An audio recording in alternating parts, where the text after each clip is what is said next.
네, 여야 모두 큰 집안 싸움으로 한 주를 보냈습니다. 한 주간 있었던 정치권 소식 전문가 두 분 모시고 이야기 나눠보도록 하겠습니다. 이종근 시사평론가, 박진영 대구 가톨릭대 특임 교수 나오셨습니다. 안녕하세요. 네, 안녕하십니까. 네, 어서 오십시오. 네.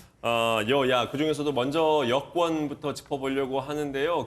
경기관광공사 사장 자리에 내정이 됐었던 황교익 씨 관련한 이슈가 정치권을 아주 소란스럽게 했었습니다.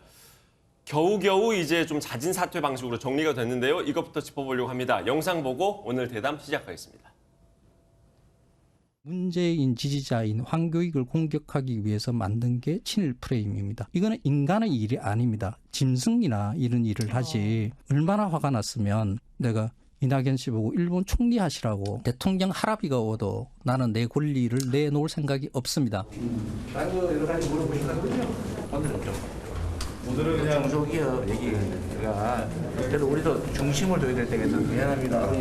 여론 살펴보겠다고 하셨는데 지금 생각은 좀 어떠신지만 여쭤봐도 될까요? 어제 이 후보께서 직접 우리 캠프 인사의 언사가 지나쳤다 이렇게 유감을 표현하셨네요. 그대로입니다. 친일로 모는 듯한 언급은 과했다라는 제 생각을 말씀드린 것이죠. 제가 어제 말씀드린 그대로 그냥 받아들여 주세요.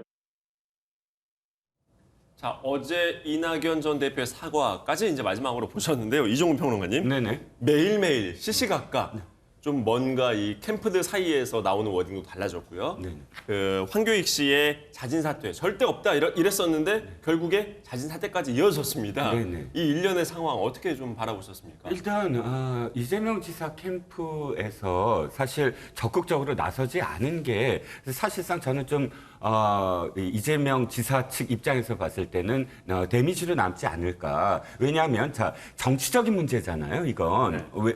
다시 말씀드리면 좀 분리해야 된다고 생각해요. 경기관광공사 사장이 적합하냐 안 하냐는 건 전문성에 대한 문제고 예. 그런데 지금 이 전문성에 대한 문제의 논란을 그쪽으로 가져가지 않고 정치적인 문제로 끌어왔단 말이죠. 네. 즉 이 황교안 내정자가 황교익 내정자가 예. 죄송합니다. 황교익 내정자가 내가 얼만큼 전문성이 있어라고 자신을 강변하지 않고 도리어 이 이낙연 대표 측이나 혹은 정치권을 향해서 정치적인 워딩을 쏟아냈어요. 그러면 이게 정치적인 문제잖아요. 그럼 정치적인 문제면 어디에 대한 해당되는 문제죠? 야당에서 지금 공격한 게 아니라 네. 여당 내에서의 후보들 간의 공격이란 말이죠. 네. 그렇다면 정당 내에서의 정치적인 문제를 갖고 공방을 벌였을 때 그 문제는 정치인들이 사실은 나서야죠. 그 당의 당대표, 현직 네. 당대표가 나서거나 당원들이 나서거나 어쨌든 그 정치적인 문제를 해결해야 되는데 이 문제가 완전히 비화되니까 결과적으로는 어떻게 됐냐면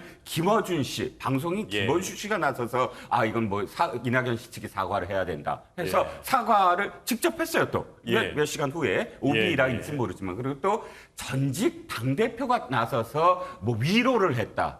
이런 어떤 과정들이 거치면서 국민들 입장에서는 야, 대통령 할아버지보다 더 권력이 센 사람이 있구나. 왜냐하면 대통령 할아버지가 와도 자신은 사퇴 안 한다고 했는데 네. 대통령 할아버지보다 더 권력이 센 사람은 방송인 김어준 씨구나. 아니면 전직 당대표가 아직도 권력이 이렇게 세구나. 이렇게 여길 수밖에 없지 않겠습니까? 물론 그 사이에 몇 가지 변수가 있긴 했습니다. 뭐냐면 이제 이낙연 전 대표의 사과가 있었잖아요. 네. 그 사과 이후에 사실 이제 황교익 씨의 태도가 많이 변하지 않았습니까? 아니 그러니까 사과도 진짜 이낙연 대표가 먼저 사과를 하고 이렇게 됐으면 상황이 달라졌지만 방송인 김어준 씨가 방송을 통해서 이 문제는 이낙연 씨 측에서 사과를 먼저 해야 된다라는 방송을 한 다음에 네. 몇 시간 후에 사과를 했다는 게 저는 문제라는 거예요. 네. 이런 식의 그러니까 그게 저도 오비일학이라고 느끼지만 결과적으로 봤을 때 김어준 씨와 이해찬 전 당대표가 문제를 다 정리했구나. 당사자가 정리하는 게 아니라 그렇죠. 그분들이 정리가 됐다. 인식이 그렇게 될 수밖에 없거든요. 그러면 일단 이재명 지사가 사실 정리를 했었어야 훨씬 더 모양새가 네. 더 좋지 않았을까 하는 점. 그리고 굳이 당대표 전직 당대표와 그 방송인이 예. 들어와서 이게 정리되는 모양새. 그리고 예. 가장 중요한 건 전문성에 대한 얘기를 했어야죠. 본인도 그렇고 네. 공격을 하는 것도. 그런데 이게 정치적인 어떤 이 문제로 이것을 끌어들인 것, 이런 모든 것들이 시작부터 끝까지 사실은 씁쓸한 그런 예. 결과를 낳았다라고 보여집니다. 긴 말씀 주셨는데 요약하자면 이재명 지사가 직접 나서서 이거는 정리를 했어야 되는 게 그렇죠. 맞는 일이었다라는 지적이 있었습니다. 박 교수님. 글쎄요, 전형적인 이제 우리가 이제 정치권의 시각으로 보면 이제 그렇게 판단할 수 있는데요. 실제로 이분은 그냥 이력서 내본 거예요. 이력서 내본 건데 서류 통과돼서 3배수에 올라갔고 네. 그런 상황에서 말씀하신 것처럼 전문성의 문제는 도의회에서 청문회라든가 이런 절차들이 있습니다. 그 검증 과정을 거쳐야 되는데 그 과정도 들어가기도 전에 이 당내 경선하는 이 상대 후보 진영에서 친일 프레임을 건 거거든요. 여기에 대해서 이분이 굉장히 이제 분노한 겁니다. 저는 여기에서 우리가 이것을 정치적으로서 정당에서 풀어야 되고 또는 이재명 후보가 풀어야 되고 이렇게 이야기하는 것은 전형적인 우리 시각입니다. 네. 극단적으로 이야기하면 그렇습니다. 우리가 이게 언론에서 굉장히 증폭된 게 황교익 씨가 짐승 또는 정치 생명을 끊겠다라는 거친 언사를 했기 때문에 그런데요. 역으로 황교익 씨 입장에서 생각하면은 본인의 생계가 끊기는 상황인 거예요. 네. 우리는 너무 쉽게 정치인의 정치 생명을 이야기를 하니까 저 사람 과하게 표현하네 이렇게 이야기하는데 한편으로 보면 아까 말씀하신 것처럼 전문성이라든가 그런 것들에 대해서는 검증하지 않고 저 사람 왜 저렇게 거칠어? 친일이야. 이렇게 이야기하면서 한 사람의 생계를 끊으려고 한 거예요. 네. 저는 여기서 근본적인 문제가 존재하고 있다는 생각해요. 이건 여야의 문제가 아니고 진보 보수의 문제도 아니고 이재명과 이낙연의 문제도 아니고 우리 정치권 자체가 특권화되어 가지고 실제로 본인들이 보듬고 안고 챙겨야 될 개인의 민생의 문제 이런 것들보다는 정치적 게임에 더 몰두하고 있다는 거예요. 네. 더 극단적으로 이야기하면 이 상황은 당내에서 경선이라는 전쟁을 하는 상황에서 민간인에 대해서 포격을 한 거예요. 예. 굉장히 저는 잘못된 상황이다. 우리 정치가 특권화되었기 때문에 생긴 잘못된 상황이다. 이렇게 저는 판단을 하고 있고요. 그나마 다행인 것이 이 황교익 씨가 이 사과를 받아들이고 예. 또는 뒤에 중재하는 분들의 의견을 듣고 제가 예. 듣기로는 뭐 이해찬 전 대표라든가 예. 안민석 의원 같은 경우는 같이 만나서 이 미팅도 했다고 하더라고요. 그분들이 중재에 중재를 한 거죠. 나섰던 이 건가요? 중재를 한 것은 정치적 중재가 아니고요. 예. 황교익 개인이라는 사람이 가지는 피해라든가 느끼는 격한 감정 이런 것들을 이제 서로가 이제 보다듬어 준 겁니다. 그러면은 그런 중재가 있은 후에 그게 좀 전달이 돼서 이낙연 전 대표의 사과로도 이어지고 시간 순서가 이렇게 됩니까? 글쎄요, 그 부분들이 개인적으로 이낙연 후보에게 전달이 됐는지는 모르겠지만 예. 언론을 통해서 보셨을 수 있죠. 그렇기 때문에 이제 뭐 정리된 거다. 저는 이렇게 보여지고요. 한편으로 보면 이제 국민의힘에서 나왔던 갈등들은 개파 갈등인데 이거는 해프닝이거든요. 해프닝인데 저는 어떻게 느끼냐면 이 해프닝의 근본에는 정치권의 특권의식이 깔려 있다는 측면에서 우리 정치가 전체가 저도 비슷한 일을 당해봤거든요. 네. 그런 측면에서 좀 유감스럽다 이런 말씀을 제가 하고 싶습니다. 네. 그런데요, 교수님께 제가 드리고 싶은 말씀이 네. 이분이 정말 개인이었느냐는 거예요. 이분의 어떤 대응이 그렇다면 개인으로서 정말 대응을 네. 했느냐. 모든 발언은 다 정치적인 발언만 했어요. 아니, 경기관광공사는 개인이에요, 정말. 개인이 만약에 자신을 항변하려면 자신의 전문성을 이야기했어야죠. 그런데 이분한테 뭐가 문제였냐면 그 전에 신경민 그 본부장, 그러니까 이낙연 캠프 측의 신경민 본부장이 물론 표현 저 과했다고 봅니다. 그런데 표현의 배경을 설명을 제대로 안 해서 그랬지 도쿄관광공사와 오사카 관광공사가 어울린다라는 표현이 친인일로만 매도될 문제냐. 전문성에 대한 문제를 사실 비유한 것이다라는 측면이 신경민 본부장한테는 있었거든요. 왜냐하면 이분이 지금까지 했던 발언들, 전문성이라고 자기가 주장했던 발언들이 어떻게 전문가들에 의해서 비판을 받아왔냐라는 맥락이거든요. 보면 상추쌈은 우리나라 고유 문화가 아니다. 그랬을 때 바로 전문가들이 아니 상추쌈 이미 고려시대 때 우리가 공려로 가신 분들이 상추 씨앗을 고려 그 몽골로 가져가서 거기서 풍습이 고려 양이라는 풍습이 생겨날 정도로 고려시대 때부터 이미 자료에 있었고요. 멸치 국물은 일제시대 때 들어왔다. 멸치 국물 자산어보에 멸치 국물 낸 거 다 있다고 전문가들이 얘기했고 이런 부분들 속에서 이분이 뭐 한정식은 일제 강점기에 나타난 뭐 그 일제 요리집 거다 불고기에 오는 야끼니쿠다 이런 식의 발언들이 사실 전문가들한테 계속 이 비판을 받아오면서 이 왜 일제 강점기에 이 문화가 우리의 어떤 식문화에 이 대표적인 어떤 걸로만 설명을 하느냐. 네. 이것 때문에 아니 그럼 도쿄나 일본 관광공사를 해야 되는 거 아니냐. 이 연결이 됐거든요. 네. 그런데 이분 지금 폭발하시면서 하신 말씀이 이거예요. 인격과 권리를 보호하기 위해서 정치적 막말을 했다. 예. 아니 인격과 권리를 보호하기 위해서는 정당하게 개인의 어떤 발언을 하면 됩니다. 적격성에 예, 이제 문제를 정치적 제기한 막말 거다. 안 해요. 네. 개인이. 제가 그런데 하나만 더 말씀드릴게요. 마지막으로 저는 이게 이재명 지사가 이야기한 형수 욕설과 똑같은 얘기예요. 친인척 청탁을 막기 위해서 막말을 했다. 사과한다. 이게 저는 이 요점을 딴 쪽으로 흐리는 거예요. 정치적 막말은 무조건 안 되는 거고요. 또 이 친척 청탁 막기 위해서 지금 막말을 하는 경우 없어요. 막말 자체가 나쁜 것이지. 친척 아니 이게 예. 우리가 이제 사건이 나왔을 때 이런 경향이 있어요. 최종에 누가 더 심하겠어?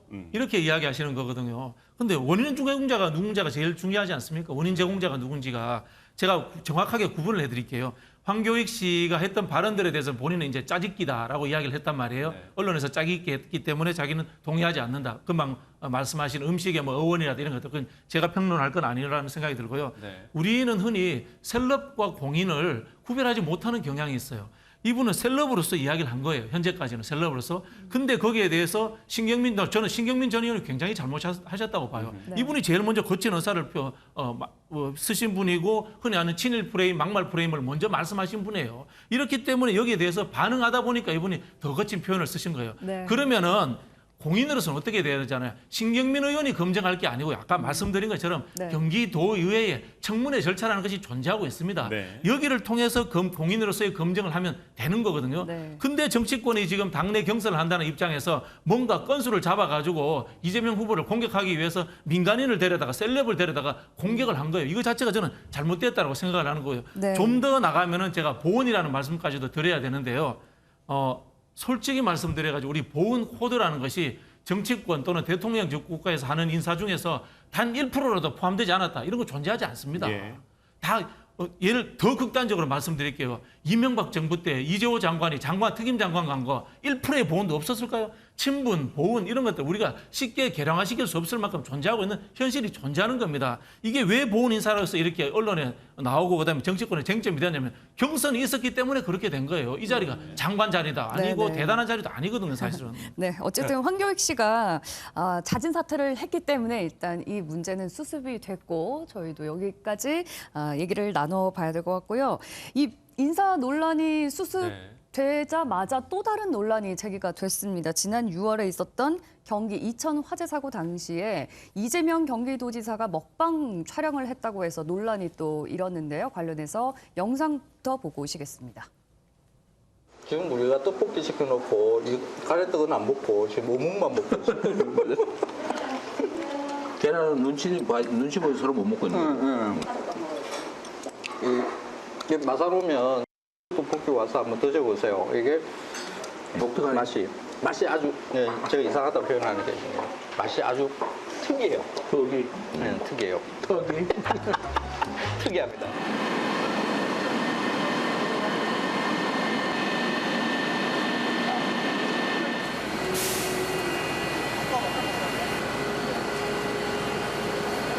저기 잠깐 가볼래?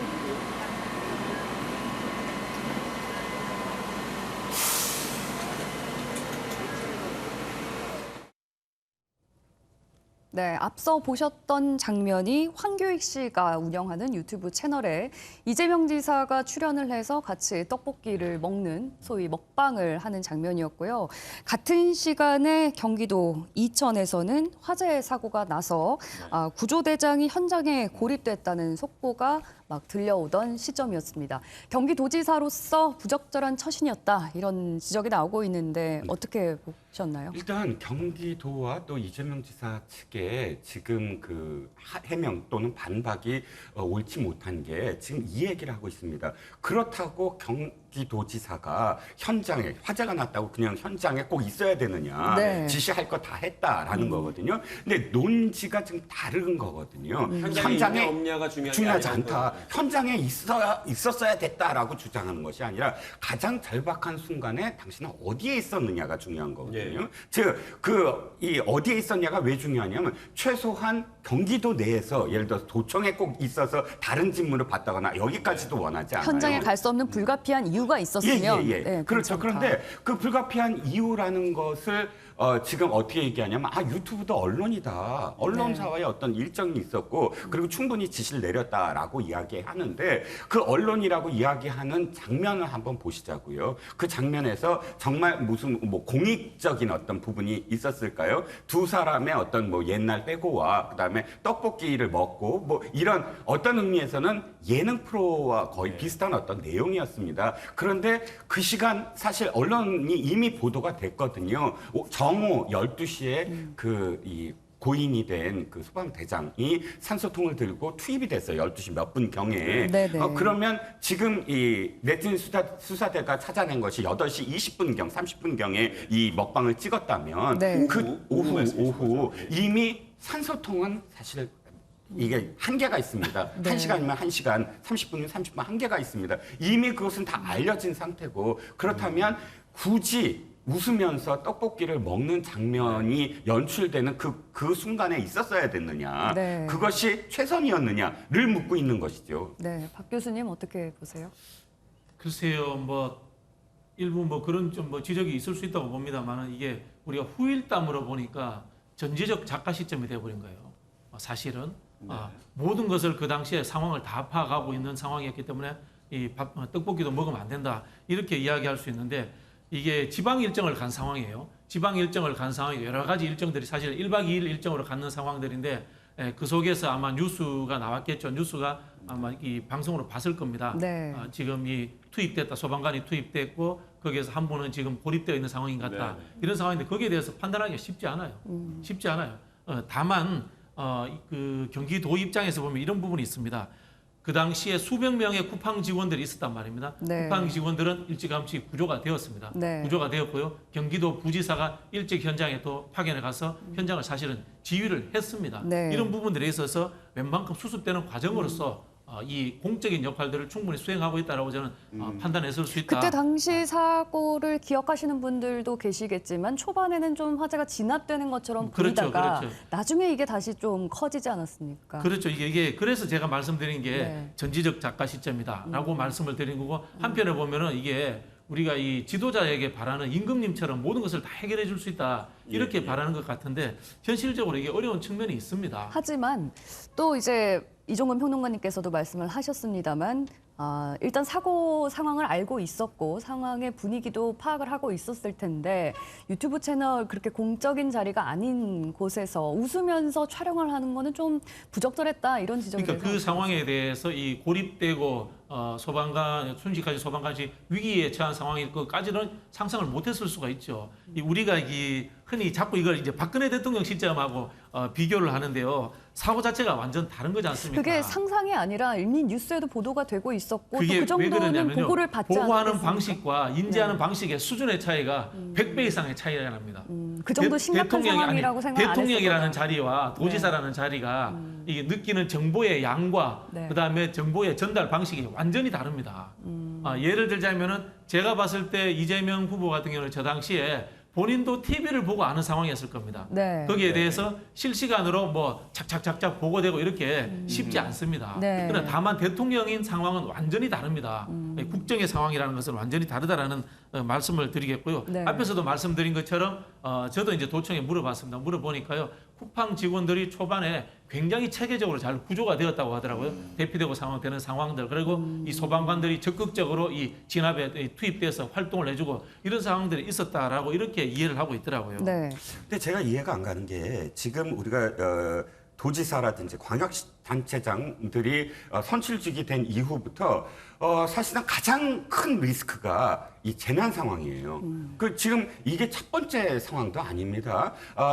숱하게 기억이 나시잖아요. 충청도에 물난리가 났을 때 도지사가 충청도 내에 있었지만 네. 그때 어떤 뭐 회식 자리에 있었다고 해서 문제가 생기고 뭐 그런 것이 한두 번이 아니고요. 뉴욕 같은 경우요. 지금 뉴욕에 눈이 오면 뉴욕 주지사가 직접 이 진두지휘를 합니다. 네. 왜 제설 작업을 진두지휘하냐면 뉴욕의 주지사가 이 1960년대에 이 제설 작업이 제대로 안 됐다 그래서 계속 떨어졌어요. 그 다음부터는 무조건 달려갑니다. 이게 제가 눈 얘기를 왜 하냐면 지금 리스크의 첫 번째, 지금 제가 알기에는 광역단체장의 그 상황실, 물론 대통령이랑 자꾸 비유를 하시지만 그것 자체가 자신의 어떤 재선의 첫 번째 이 상황에 어떤 달려 있는데 이 상황이 얼만큼 위급하냐 또는 이 상황이 얼만큼 어떻게 이 여론에 반영이 될 것이냐 여기에 대해서 판단이 없다? 도지사라서 판단이 없다? 네. 이건 그렇다면 지금 더군다나 네. 6월입니다. 지금 이 여권의 가장 선두를 달리고 있는 후보, 즉 대통령 후보로서 사실 이 당시에 그 경남에 간 것도 대통령 후보로서의 어떤 그런 여러 가지 일정 중에 하나였다고 저는 생각을 하거든요. 네. 그런데 그 속에서 이 긴장감이 없었고 리스크 관리가 제대로 안 됐다? 그럼 지금부터라도 캠프가 사실 반성을 해야 되는 거 아닌가요? 상황에 대한 대처가 그 당시에 이제 못했다라는 이 지적이세요. 경남에 간 것이 이제 그냥 단순히 이제 정치 일정이 아니고요. 메가시티 관련해서 이 김경수 지사와 협의를 하기 위해서 균형 발전 협의를 하기 위해서 간 걸로 그렇게 저는 알고 있거든요. 네. 그런 상황들인데 뭐 그런 것 같습니다. 우리가 이게 복합적으로 다 지휘를 하고 정책을 진행하고 홍보도 해야 되고 하는 것들이 종합적인 행정이고 사실은 그 정치적인 리더가 해야 될 일인 거는 뭐 사실입니다. 그 부분에서 이 하나의 좀 놓친 부분이 있을 수도 있다 이렇게 생각이 드는데요. 이게 제가 앞에서도 말씀드린 똑같은 이야기를 제가 반복하게 되는데요. 지금 지나와서 후일담으로 보니까 이런 상황들이 좀 아쉽다라고 우리가 이야기하는 것이지 그 당시 상황들에 대해서는 본인 스스로도 말씀하신 것처럼 촉각을 곤두세우고 끊임없이 파악을 하고 있고 부지사를 가라고 했고 이런 상황들이 지속적으로 있는 겁니다. 여기에 대해서 저는 특히 세월호까지 동원해가지고 당내에서 비판하는 것은 이거는 금도를 넘은 거다. 네. 그런 생각이 듭니다. 이 세월호하고 비교하는 것, 그다음에 이 박근혜 대통령과 비교하는 것은 특히 이제 당내 경선한다고 같은 주자들이 해서는 안 될 행위다. 네. 그런 생각이 듭니다. 예, 이재명 지사의 먹방 관련한 논란 이거는 이쯤에서 마무리 짓기로 하고요. 야권으로 넘어가 보겠습니다. 원희룡 전 제주지사와 그리고 이준석 국민의힘 당 대표 간의 녹취록을 둘러싼 진실공방 게임이 한참 벌어지다가 이제 수습 국면으로 들어갔습니다. 이것도 좀 짚어보죠. 영상 보시고 오겠습니다. 이준석 대표는 지난번 윤석열 후보와의 전화통화 녹음 파문에서 말을 바꾸는 위선적인 모습을 보인 바 있습니다. 이번에도 정확하지도 않은 인공지능 녹취록을 일부만 풀어서 교묘하게 그 뉘앙스를 비틀어 왜곡하고 있습니다. 이 대표는 저와 통화한 녹음 파일 전체를 오늘 오후 6시까지 공개하십시오. 대답 안 할게요. 감사합니다. 파일 공개해달라고 한 것에 대해서 감사합니다. 테이프 입장 밝힌 거 그대로입니다. 네, 감사합니다. 이곳에서는 네네네.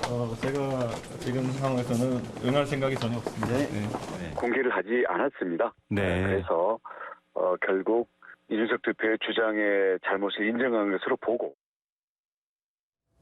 자, 이게 이번엔 박 교수님부터 가보죠.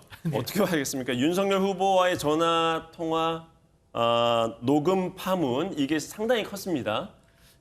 그런데 지금 일단 원전 지사는 시간까지 정하면서 녹취록을 자신 있으면 공개하라라고 했는데 공개를 결국 안 했단 말이죠. 이거 어떻게 수습이 된 거라고 봐야 될까요? 녹취록 파문이 이제 2번 있었습니다. 첫 번째는 윤석열 총장이 원희룡 지사 쪽에 정책 토론회 같이 보이콧하자라는 제안을 했다라는 이야기가 있었는데 그것을 발설한 것은 이준석 대표 쪽이었습니다. 근데 이번에는 뭔가 하면은 저거라는 것이 이제 갈등의 상황인 건지 아니면 정리될 거다. 윤석열 총장을 정리하자는 것인지 여기에 대해서인데 이거는 이제 원희룡 지사와 이준석 대표가 통화를 했는데 원희룡 지사가 먼저 이 내용에 대해서 오픈을 했습니다.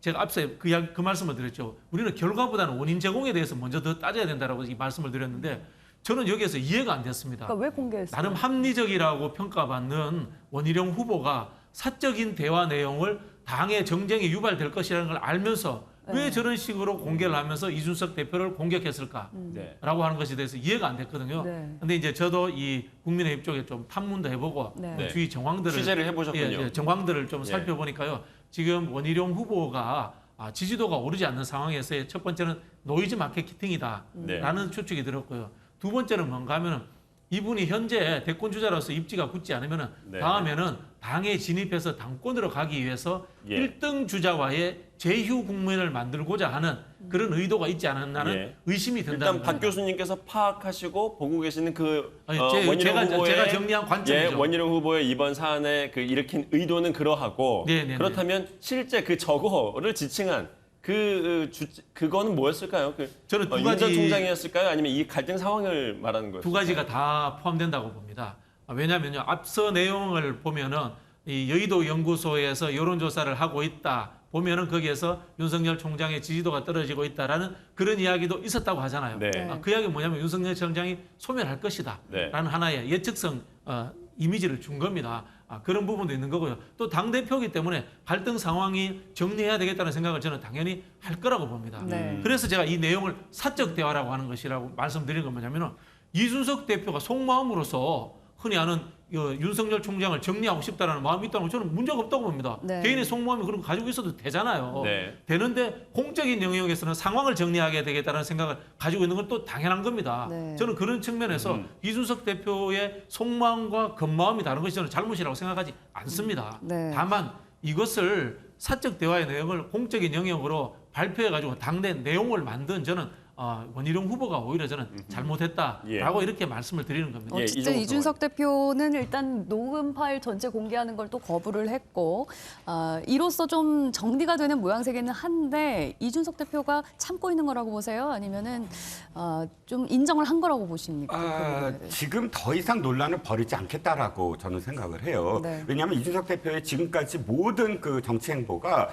자기가 이것은 분명히 짚고 넘어가야 되고 모든 것들을 다 밝혀야 된다 이런 입장이었는데 이번에는 한풀 꺾였습니다. 두 가지인데 하나는 김종인 전 비대위원장이 이 논란의 와중에 윤석열 전 총장을 전격적으로 만납니다. 네. 근데 이게 15일 전에 이미 만났는데도 또다시 만나서 그 다음에 김종인 비대위원장이 오후에 만난 날 바로 오후에 라디오에 나와서 이준석 비대위원장이 너무 심하다. 네. 그리고 윤석열 총장이 참아야 된다라고 조언을 했다. 이렇게 말을 합니다. 근데 이게 어떤 의미를 갖냐면 이준석 대표가 지금까지 김종인 비대위원장이 들어올 거다. 김종인 비대위원장이 그 윤석열 총장이 안 들어왔을 때 윤 총장한테 김종인 비대위원장 만나라. 네. 김종인 비대위원장 얘기를 들어라. 이런 식으로 사실 이야기할 정도로 선배로 모셨거든요. 네. 근데 여기서 만약에 자신이 이 어떤 발언을 더 나간다 그러면 김종인 비대위원장마저도 그런 뭐 조언이라든지 그런 입장마저도 사실은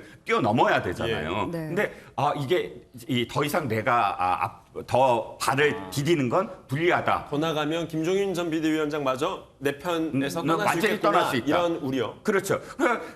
이 결과적으로 어떻게 됐죠? 지금 그러니까 이준석 대표가 한 발 물러서니까 또 김종인 비대위원장이 말을 약간 또 바꿉니다. 내가 이준석 비대위원장 얘기를 무조건 내가 비판한 건 아니다 이렇게. 그러니까 이런 우군이 없다는 걸 딱 느꼈을 때 내가 더 나가면 안 되겠다라는 정치적 어떤 판단이 분명히 들었을 텐데 저는 양비론을 꼭 얘기하고 싶지 않지만 이준석 대표가 잘못한 점이 있다. 그 녹음을 한 거 이미 윤석열 총장 문제도 녹음을 했고 이것도 녹음해서 그것을 녹음하는 행위 자체가 아예 공공연하게 드러난 거잖아요. 이제 자동 녹음 기능이 있어서 어쩔 수 없었다라고 얘기는 했습니다. 근데 자동 녹음 기능이 있는 분이 굳이 클라버 노트라는 거를 다운 받아서 앱으로 갖고 있어 그걸 쉽게 풀 수 있었다. 논란이 되니까 또 클로버로 앱으로 풀었을 수도 있지 않을까? 윤석열 총장 때는 뭐라 그랬습니까?